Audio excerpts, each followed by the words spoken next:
అండి. నాలుక రసేంద్రియం అండి. తర్వాత ముక్కు, ఈ జ్ఞానేంద్రియాలు.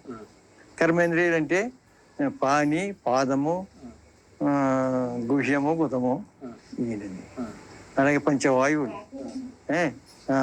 పంచ తన్మాత్రలు, పంచకోశములు, ఇవన్నీ కూడా 24 తత్వాల గురించి బాగా తెలుసండి. 25 తత్వం ఆత్మస్వరూపం, 24 తత్వాలు దాటిన తర్వాత ఆత్మస్వరూపం అని చెప్పడం కూడా మనం చెప్పుకున్నాం అండి. ఈ ఆత్మ సాక్షాత్కారం అంటే ఏంటి అనేది ఎప్పుడైనా ఆలోచించారా? ఆత్మ సాక్షాత్కారం అంటే మనం విడుదలండి. విడుదల అయిన తర్వాత అంత మనం ఏంటి ఆత్మ తర్వాత బుద్ధి, ఆత్మ తర్వాత మనస్సు. అంటే ఆత్మే ఆ క్షణంలోనే మనస్సుగా మారుతుంది, మనస్సు బుద్ధిగా మారుతుంది, బుద్ధి చిత్తంగా మారుతుంది, చింతన చేస్తుంది. అహంకారం అంటే క్రియ. అంటే అదిగో పండు, ఆత్మస్వరూపం మనసు కింద మారి అదిగో అక్కడ చెట్టు ఉంది, ఆ చెట్టు మీద పండు ఉంది అని సంకల్పం చేస్తుంది మనసు. అప్పుడు బుద్ధి ఏం చేస్తుంది? నిశ్చయం చేస్తుంది, చేయదగిన పని. అది మంద కాదు, ఆ చెట్టు పరాయి వాళ్ళది, మనం ముట్టుకోకూడదు, తప్పది అని చెప్తుంది. వీడికి సంచిత కర్మ ఉంది, పాపకర్మ ఎక్కువ ఉంది కదండి. దాని మీద ఇంకా చెప్పినా కానీ, బుద్ధి చెప్పినా కానీ వినకుండా చిత్తం కింద మారిపోయి ఆ క్షణంలోనే చింతన చేస్తుంది. కొయ్యొచ్చా కొయ్యకూడదా, ఏదో చెప్పుకున్నాలే, అంతగా ఎవడం చూస్తే చెప్పుకున్నా లేకపోతే లేదు అని కోసేస్తుంది. ఏం చేసిందండి ఇది? అహంకారానికి మారిపోయింది. ఆ చిత్తం నుంచి అహంకారం అయిపోయింది. అహంకారం క్రియ. ఆ అహంకారం కింద కొంప ముంచిదంతానే. ఇదంతా సృష్టి అంతా అహంకారం వల్లే కదా. అంచేది ఎప్పుడైతే అహంకారం అయిందో, ఈ అహంకారం ఏం చేసింది? ఇంద్రియాలకి, కాళ్ళకి పని చెప్పిందండి. కాళ్ళు వెళ్ళింది, చెట్టు ఎక్కింది, చెయ్యి కోసేసింది, నోరు తినేసింది. అంచేత మనం ఈ యొక్క ఆత్మసాక్షాత్కారం కావాలంటే అహంకారం నుంచి అంతర్ముఖం అయ్యి చిత్తంలోకి వెళ్ళిన తర్వాత మళ్ళీ చింతన మానేసి మళ్ళీ బుద్ధి నుంచి నిశ్చయాత్మక కూడా మనకి అక్కర్లేదు. చేయదగిన పని అక్కర్లేదు మనకి. ఇంచేత దేవుడి దగ్గరికి వెళ్ళిన తర్వాత వీటి ఉపయోగం లేదు అని ఆ మనసుని ఏం చేయాలి? అంతర్ముఖం చేసుకుని ఆత్మలో లీనం చేయాలండి. అంతర్ముఖం అయ్యేటప్పుడు మనకు విధమైనటువంటి నిశ్చలతత్వం వస్తుంది కదండి. దాని మీద అప్పుడు ఆ యొక్క కాన్సన్ట్రేషన్లో ఆత్మ సాక్షాత్కారం జరుగుతుంది. అది ఎలా ఉంటుంది?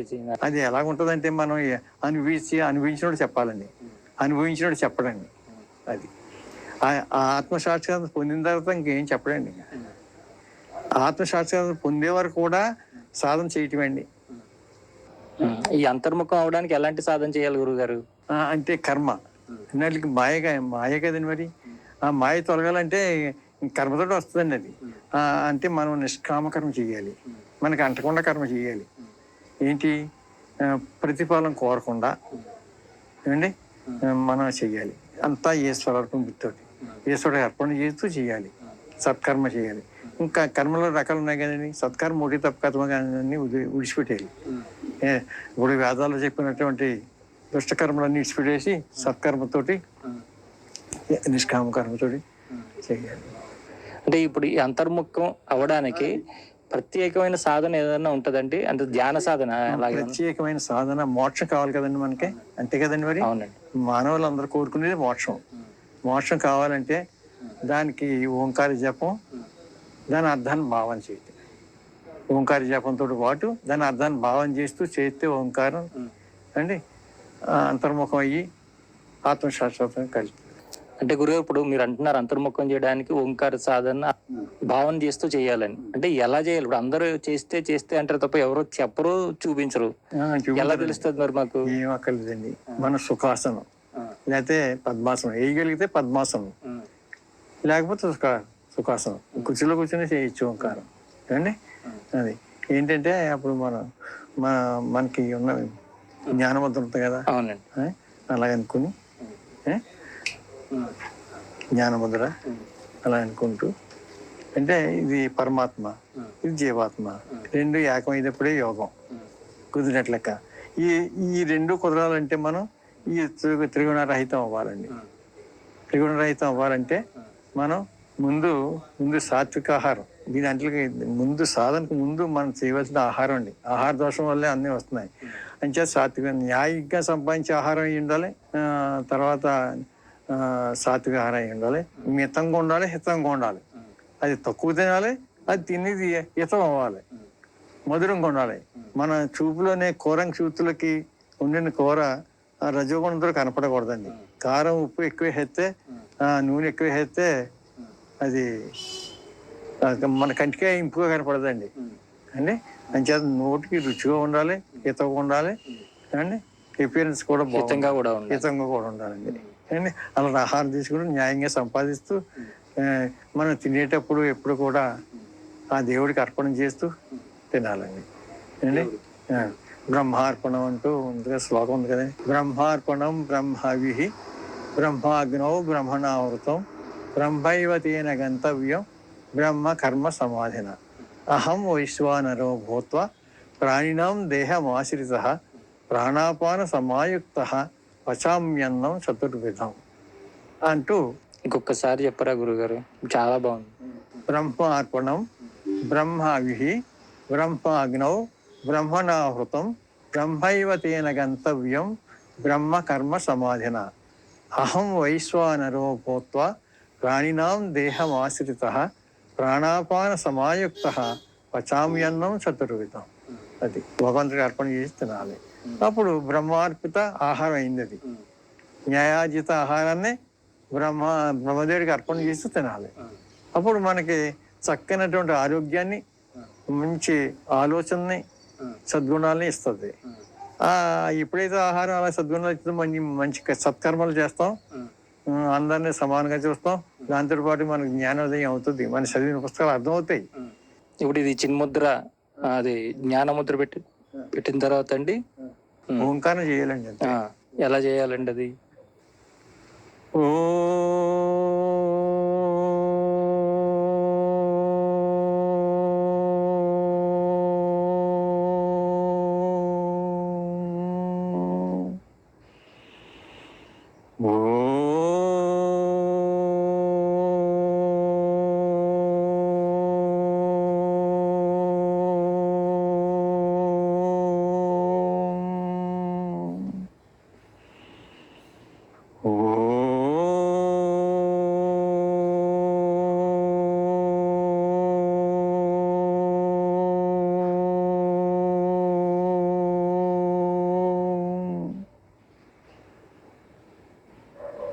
అది అంటే అకార ఉకార మకారాలు కదండి.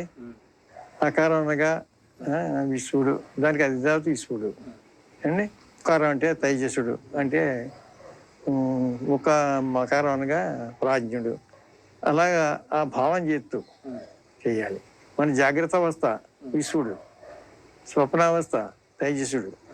అప్పుడు మనం స్వప్నంలో ఈ లైట్లు లేకపోయినా, సూర్యుడు యొక్క ఎదురు లేకపోయినా మనం చూడగలుగుతున్నాం స్వప్నంలో దృశ్యాన్ని, జరిగిన సంఘటనని. మరి జాగ్రత్త అవస్థలో విశ్వడు ప్రపంచం అంతా ఉన్నగా చూస్తున్నాం. మరి స్వప్నంలో ఎక్కడ లేకుండా చూడగలుగుతానంటే ఆ తేజస్సు మనలో ఉంది కాబట్టి, ఆత్మస్వరూపం ఉంది కాబట్టి మనం ఆ కల్లో జరిగింది కూడా గ్రహించగలుగుతున్నాం. ఓంకార సాధన ఎంతసేపు చేయాలంటే రోజుకి అంతర్ముఖం అవడానికి? అంతర్ముఖం అవ్వాలంటే మీ ఇష్టం అండి. అది ఖాళీ ఉంటే గంటలు గంటలు చేస్తే మంచిది, కానీ దీర్ఘంగా చేస్తే మంచి ఫలితం ఉంటుందండి. పొట్టిగా చేస్తే మాత్రం మీకు ప్రపంచ లౌకికమైనటువంటి సంపదలు అన్నీ వస్తాయి అండి. అది మహాత్ములు చెప్పిన మాట ఎత్తమ్మా అండి. దీర్ఘంగా చేస్తే మాత్రం మీరు కోరుకునేది ఏంటంటే మోక్షం కదా. అది మీరు ఎంతసేపు చేస్తారు మొదట్లో ఈ సాధనకు వచ్చినప్పుడు? ఇప్పుడు కొంచెం తగ్గిందండి, కొంచెం ఊపిలాక. మొదట్లో మాత్రం 2 గంటలు 3 గంటలు చేయటం జరిగింది. అప్పుడు మీకు ఎలాంటి అనుభవాలు వచ్చాయండి? ఎలాంటి దృశ్యాలు కనిపించాయి? ఎలాంటి అనుభవాలు వచ్చాయి మీకు ఆ సాధనలో?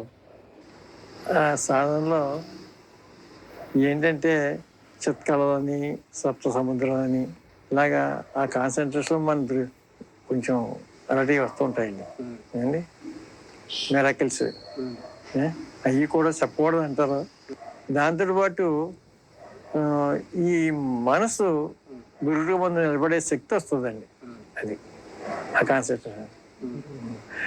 మనసే కదండి మరి ఈ ప్రపంచం అంతా సృష్టించింది. మనసు పోతేనే కదా జన్మ లేకుండా పోద్ది. మనసు ఉంటేనే గొడవ అంతాని. మనసు ఎప్పుడైతే ఆత్మలో అంతర్ముఖం అయిపోయింది అనుకోండి, ఇంకా ఏమి లేదు ఇక.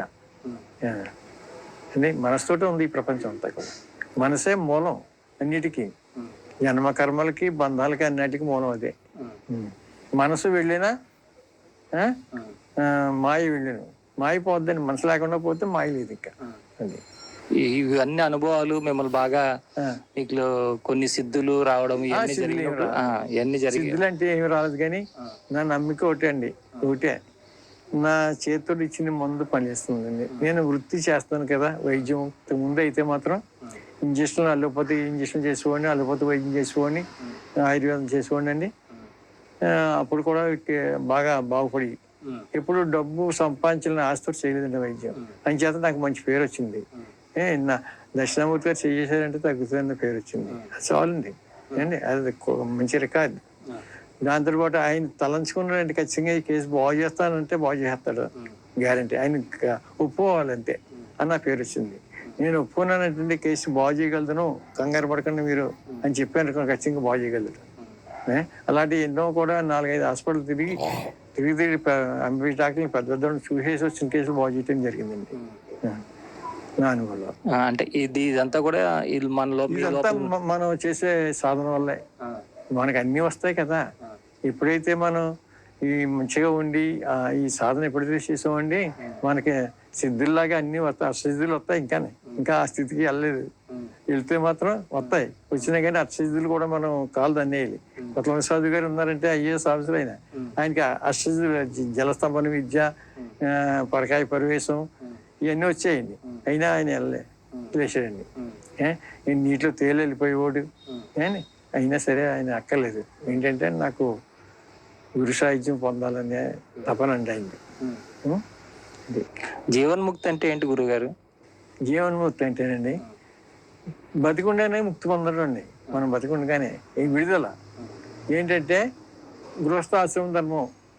మనం పెళ్లి చేసుకున్నాం, పిల్లలు పుట్టారు, సంపూర్ణంగా గృహస్థాశ్రమ ధర్మం నిర్వర్తించాలి. మనం పూర్తిగా న్యాయం చేయాలి గృహస్థాశ్రమ ధర్మానికి. అలా చేసిన తర్వాత 50 సంవత్సరాలు అయిన తర్వాత వానప్రస్థంలోకి వెళ్ళాలండి.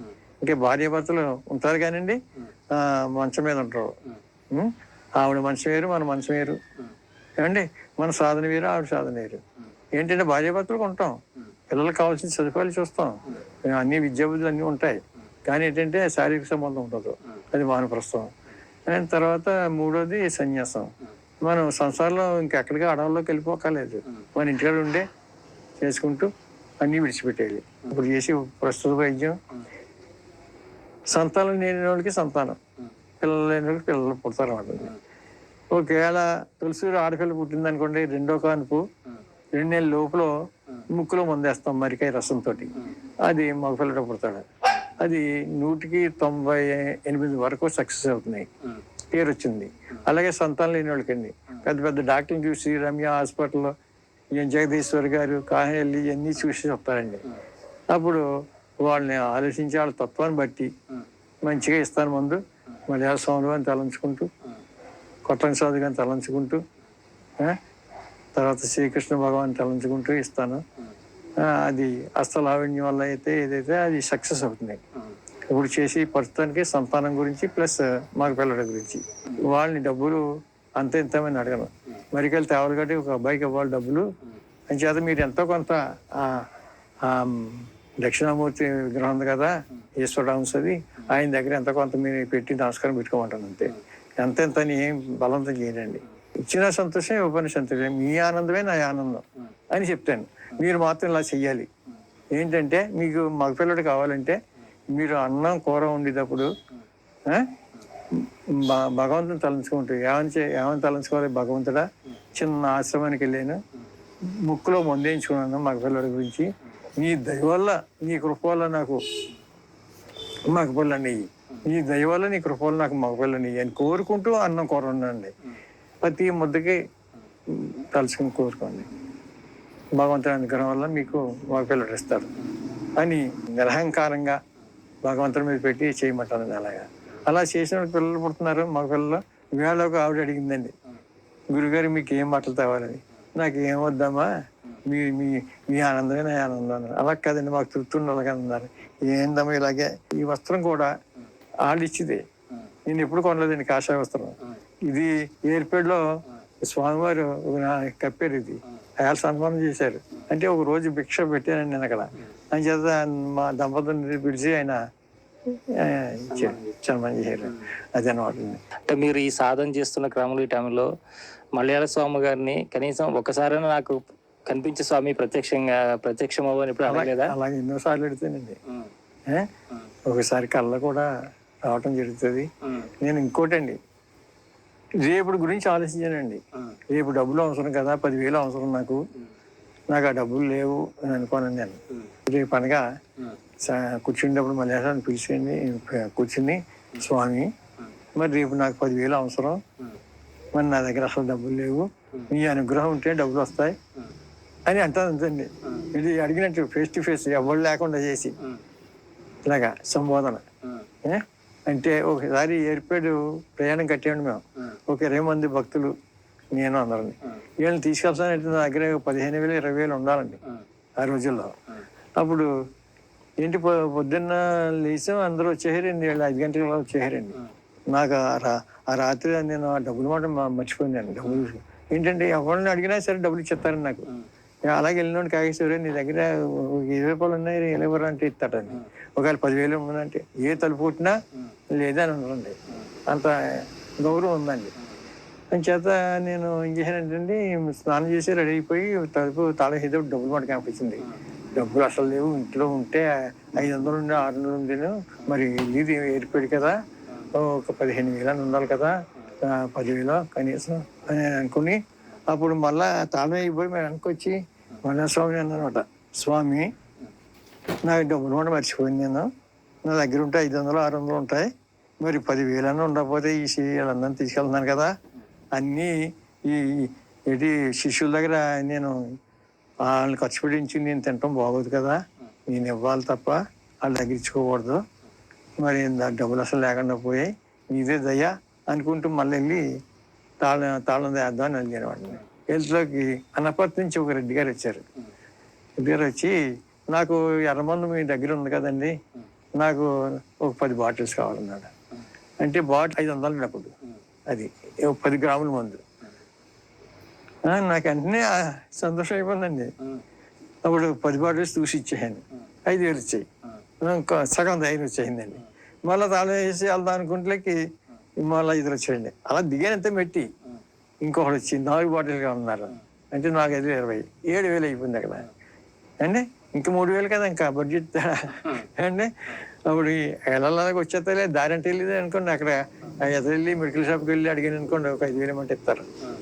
అందులోకి ఇంకొకళ్ళు అక్కడ కొంత దూరం ఎదురులోకి ఎదురొచ్చారు, ఏమండి బాబు మీరే ఎక్కడికి వెళ్ళిపోతున్నారు, మందు గురించి వస్తున్నాను. అతను 2,000 ఇచ్చాడు, అక్కడ 9,000 అయ్యాయి, చాలు అనుకున్నాను అంతే అండి. అలాగ ఉంటుంది అనమాట స్వామి యొక్క అనుగ్రహం. మరి నాకు అప్పటి నుంచి కూడా అండి ఇంక స్వామి మీద ఇంకా అనన్య భక్తి అండి. ఇంకా ఆ మెరాకిల్ జరిగిన కాడి నుంచి పూర్తిగా గాఢంగా విశ్వాసంగా ఉంటాను అండి. అది ఆయన శక్తి. ఈవేళ మీరు రావటం కూడా ఆయన శక్తి, నేను ఊహించలేదు. ఏంటి అందరూ కూడా ఏమంటారు, పేపర్లు వేయించమంటారు, గీతా జయంతి రవించారు చేస్తారు కదా, మీరు మీడియా అని పిల్లండి, ఏముంది మీరు అప్పుడు మనకి ఆ రోగం వచ్చేటప్పుడు హార్ట్ ఉందండి, హార్ట్ కంప్లైంట్ వచ్చింది, ఆపరేషన్ చేయాలి, బైపాస్ చేయాలంటే డబ్బులు ఉండాలి, వీడి దగ్గర డబ్బులు లేవు. కానీ అది భగవంతుడి దయ వల్ల, భగవద్గీత మహిమ వల్ల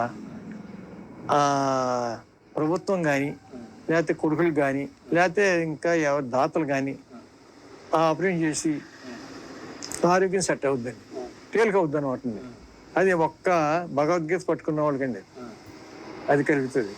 అలా కాకుండా మూర్ఖత్వం ఉంది అండి ఉన్నవాడికి అలా ఒక్కసారి చచ్చిపోవాల్సిందే అనిపిస్తుంది అండి.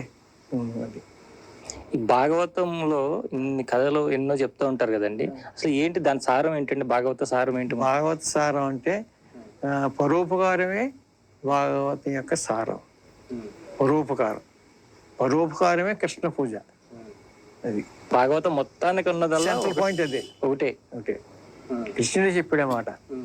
వీడు నాకు పళ్ళు వద్దు, పైసలు వద్దు, ఏం వద్దు, నాకు వస్త్రాలు గిస్తలు ఏం వద్దు, ఏం పెట్టద్దు, పరోపకారం చేయండి, పరోపకారమే నా పూజ, పరులకు ఉపకారం చేయమని చెప్పాడు ఆయన. భాగవతంలో సారాంశం అది. అంచేత మనం సాధ్యమైనంత వరకు పరోపకారం చేయటమే మన కర్తవ్యం అండి. అలా చేసినోడికే మంచి జ్ఞానం వస్తుందండి, ఎప్పటికైనా మోక్షం వస్తుంది. ఈ ఆశ్రమ నిర్మాణం ఎవరి ఆధ్వర్యంలో జరుగుతుందండి? ఇది మీ నాన్నగారి ఆధ్వర్యంలో జరిగిందా, మీ ఆధ్వర్యంలో మీ ఆధ్వర్యంలో జరిగింది? మామూలుగా తిరుగుతూ ఉన్న వాళ్ళు మీరు ఆశ్రమాన్ని ఎందుకు నిర్మాణం చేశారు? మీ ఇంట్లో పెట్టుకుని మలయాళ స్వామిని పూజించుకుంటే అయిపోద్ది కదా. నా ఉద్దేశం ఏంటంటే ఈ గ్రామంలో ఉన్న ప్రజలకే ఈ యొక్క తత్వం బోధించాలి. మలయాళ స్వామి వారి యొక్క గొప్పతనం, తర్వాత వీళ్ళకి ఈ భూమి మీద నడవడిక ఎలా నడాలి, గృహస్థాశ్రమ ధర్మం అంటే ఏంటి, గృహస్థాశ్రమం తర్వాత మెట్టేటి అంటే వానప్రస్థం, వానప్రస్థం అయిన తర్వాత సన్యాసం, తర్వాత బ్రహ్మచారి. ఈ వర్ణాశ్రమ ధర్మాల గురించి బాగా చెప్పాలి. తర్వాత గృహస్థాశ్రమ ధర్మం పూర్తిగా న్యాయం చేయాలి. చెయ్యాలంటే చెప్పాలి కదా, ఎవరొకరు తెలియదు, వాళ్ళకి చదువులు లేవు, చదువుకున్న వాళ్ళు ఏమో పెద్ద పెద్ద జోలకి సంపాదనకు పోతున్నారు, దీంట్లో రావట్లేదు. అంచేత మా నాన్నగారు ఆధ్యాత్మిక తత్వపరుడు కాబట్టి ఆయన దగ్గర కొంచెం విద్య నేను పట్టుకున్నాను కాబట్టి నేనైనా ఈ గ్రామానికి మంచి చేయాలనే ఉద్దేశంతో నేను ఉద్యోగానికి కూడా వెళ్తాం అనేసి ఇక్కడే ఉండి న్యాయంగా సంపాదిస్తూ మా దేహ పోషణ గురించి ఈ ఆశ్రమం నడపాలని చేస్తాను అనమాట అండి. అది ఈ మధ్యన దాంపత్య జీవితాలు అందరూ కూడా ఎక్కువగా విడాకుల వైపు దారితీస్తూ ఉన్నాయి కదండి. దానికి మూల కారణం ఏంటి? దాని నుంచి బయటపడాలి, అందరూ సుఖ సంతోషాలతో ఉండాలంటే స్వామి వారు చెప్పిన ఏమైనా ఉన్నాయా సుఖజీవనం కోసం? సుఖజీవనం చెయ్యాలంటే అండి, ఇప్పుడు వీళ్ళు చేసి అన్ని కూడా లవ్ మ్యారేజ్లు శారీరక సంబంధం గురించి తప్ప వీళ్ళకి పూర్తి జ్ఞానం లేని లవ్ అండి ఇది. లవ్ అంటే ప్రేమ, అంటే దేవుడి మీద ప్రేమ గొప్పదే, అది ప్రేమే. ఒక అమ్మాయి మీద ప్రేమ, ఇది శారీరక సంబంధం గురించి కృత్రిమైన ప్రేమ. అలా కాకుండా నా కూతురు కూడా లవ్ మ్యారేజ్ కదా, మరి ఏముంది నాతోటి ఎంచేదంటే మా నాన్నగారు ఆధ్యాత్మిక తత్వపరుడు కాబట్టి మాకు కూడా వాసన ఉంది కాబట్టి, ఆ అమ్మాయి కూడా అదే నక్షత్రంతో పుట్టింది, అదే జ్ఞానంతో పుట్టింది కాబట్టి నాన్నగారు కంగారు పడకండి. ఆ అమ్మాయి తగ్గ ఉరిని తేవాలంటే 50 లక్షలు 60 లక్షలు ఇవ్వాలండి అప్పుడు ఆ టైంలో. నా దగ్గర లేవు ఏమండి. అప్పుడు అందనమాట, మీరు ఆ చదువుకున్న వ్యక్తిని తేవాలంటే చాలా డబ్బులు అవుతాయి, ఇలాగ ఇన్నర్ మీనింగ్ అందనమాట అండి. అయినా అది కాదు, డబ్బు గురించి కాదు, ఆయన చాలా మంచి మనిషి, చాలా మంచి మనిషి, కానీ క్యాస్ట్ వేరే క్యాస్ట్ అనుకుంటున్నారు మీరు. వాళ్ళు నాడార్స్, తమిళలో నాడార్స్ అంటారండి, వాళ్ళు కొలిగీసుకుంటారు. అలాగే మా అన్నం కూడా కొలిగీసిన జాతే. అని చేత మీరు క్యాస్ట్ గురించి ఆలోచించకండి. మలయాళ స్వామి వారు హరిజన అని చేత అలాంటి పుస్తకాలు చదివారు కాబట్టి మీకు అలాంటి సెంటిమెంట్లు ఉండవు కాబట్టి మీరు ఇష్టపడితే ఆ అబ్బాయిని చేస్తే బాగుంటుంది అన్నది మంచి సలహా ఇచ్చిందండి. అంటే ఇలా విడిపోయే భార్యాభర్తలకి ఏదైనా వాళ్ళిద్దరూ కలిసి ఉండే విధంగా ఏదైనా ఒక శ్లోకమో లేదా ఒక ధ్యానమో లేదా ఒక మార్గం ఏదైనా బోధిస్తూ ఉంటారా? మీరు ఆల్రెడీ ఏమైనా ఉన్నాయా మీ దగ్గర? నా దగ్గరికి మందులకు వచ్చిన వాళ్ళు చెప్తుంటారండి, నా భర్త ఇలాగండి, ఆయన ఇలాగని చెప్తారు.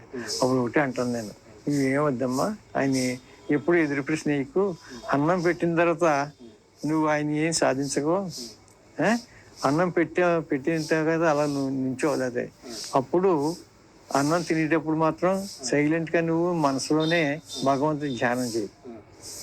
ఏదో ఓం నమో భగవతే వాసుదేవాయ, ఓం నమో భగవతే వాసుదేవాయ అనుకుంటుండు, ఆటోమేటిక్ నీ భర్తే మారుతాడు అని చెప్తాను అండి. ఇలా సమస్యలు కొన్ని వస్తుంటాయి. అదే వచ్చినప్పుడు మీరు ఎలాంటి పరిష్కారాలు ఇస్తారని అడుగుతున్నాను. అదే ఇలాగ చెప్తుంటాను నేను. నువ్వు అన్నం వండేటప్పుడు, కూర వండేటప్పుడు భగవంతుడి నామం జపిస్తూ ఉండు, అది బ్రహ్మభోజనం అవుద్ది. అది తింటే మీ ఆయన రక్తంలో ఉన్నటువంటి మలిన దోషం పోతుంది, మంచివాడు అవుతాడు. అలాగా నువ్వు 1 రోజు 2 నెలలు 3 నెలలు చేస్తే కాదు, నువ్వు చెయ్యాలి. అలాగా ఆయన మారే వరకు చెయ్యాలి. నామం జపిస్తూ దైవనామస్మరణ చేస్తూ నువ్వు వంట చేసుకోవాలి. ఆ, ఆయనకి సేవ చేయాలి. ఎప్పుడు కూడా ఎదిరించి మాట్లాడకు. పురుషుడు అంటే పురుషుడే, స్త్రీ అంటే స్త్రీయే. కానీ ఇప్పుడు ఇద్దరు ఒకటే. ఇప్పుడు జ్ఞానం, ఇద్దరికి జ్ఞానం వచ్చిందనుకో, ఇద్దరు ఒకటే. అప్పుడు ఈ ఆత్మజ్ఞానికి స్త్రీ అని పురుషుడని కాదు, అందరూ